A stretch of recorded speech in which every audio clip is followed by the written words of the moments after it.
En larmes ou effondrés de tristesse, ils sont des dizaines de milliers d'Éthiopiens à se presser aux portes du palais de Meles Zenawi à Addis Abeba. Depuis plus de 10 jours, tous viennent rendre hommage à l'ancien Premier ministre, figure adulée du peuple dont le cercueil repose aujourd'hui enveloppé dans le drapeau national. Son héritage restera toujours vivant. C'est un homme que l'on ne peut pas oublier, comme Martin Luther King. Je l'aime vraiment. Il a été l'un des plus grands dirigeants d'Afrique. Il était comme un père, un exemple à suivre. Les obsèques de dimanche devraient rassembler des représentants du monde entier. Susan Rice, ambassadrice des USA à l'ONU, a déjà annoncé sa présence. Barack Obama, lui, avait exprimé sa tristesse en apprenant la mort de Meles.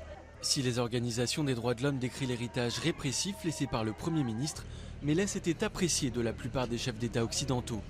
À la tête de l'Éthiopie depuis plus de 20 ans, il avait succédé au dictateur Mengistu Haile Mariam et construit une zone de stabilité politique dans la région.